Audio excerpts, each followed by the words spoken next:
آصف زرداری جو ہیں کارکنوں کو ساتھ لے کے چلنے کی صلاحیت رکھتے ہیں.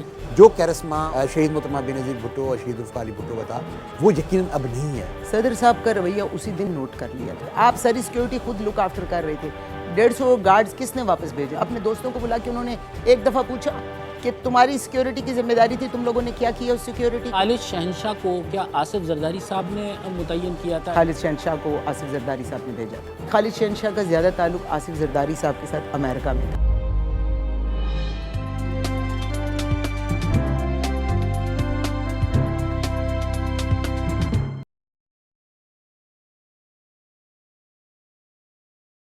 بلوچستان کے جو حالات ہیں وہ خراب ہوتے چلے جا رہے ہیں. جس دن بلوچستان پاکستان کا حصہ نہیں رہا، آپ کا ملک نہیں رہا، اس ملک میں فوج کے علاوہ اور کسی کی حکومت ہے تو آپ بہت بڑی خوش فہمی میں مبتلا ہے. زرداری کو اگر فوج اجازت نہیں دیتے وہ بیچارے ایسے پاگل ہیں کہ واپس آتے. کہیں امید دیکھتے ہیں جب تک اس فوج کو سیاستدانوں نے بیرکس میں بند نہیں کیا اس وقت تک ساری سیاست جھوٹ. ان پہ مقدمہ چلاؤ، ان کو سزائیں دو. رحمان ملک صاحب کو جا کے سمجھاؤ، بولو یہ نائی نہیں ہے، یہ اپنا ہتھیار نہیں پھینکیں گے. تمہارے ساتھ بات کرنے کے لیے، ایک حجام کے ساتھ بات کرنے کے لیے اپنے قیمتی ہتھیار پھینک دیں گے. اگر لڑ سکتے ہو تو جی بھر کے لڑو، ورنہ اپنی ماں کو مت رلاؤ.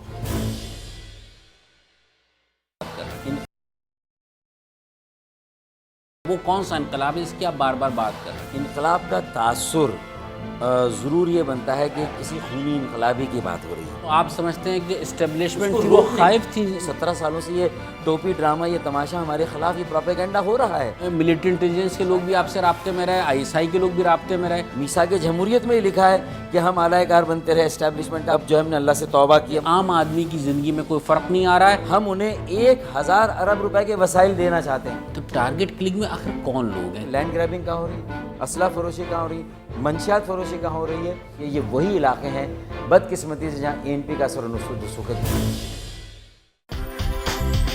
مشرف صاحب دوبارہ آنا چاہیں تو وہ ان کی مرضی ہے. پہلے بھی نہیں مانتے تھے، آج مانے یا نہ مانے وہ ان کی مرضی ہے. ریکنسیلیشن تو بے نظیر صاحبہ نے کیا تھا، ڈیل تو انہوں نے کی تھی مشرف کے ساتھ. بلوچستان کم پہ ناراض ہوتا ہے، بہت کم پہ راضی ہو جاتا ہے. ڈاکٹر عافیہ صدیقی جو تھی ان کی حوالگی کا معاملہ آپ کے علم میں آیا؟ میں نے بات بھی کی تھی پریزیڈنٹ صاحب سے، انہوں نے کہا نہیں بس وہ پھر اس کو آپ رہنے دیں. کوئی انقلاب آ سکتا ہے؟ پاکستان کو لہو کی ضرورت ہے.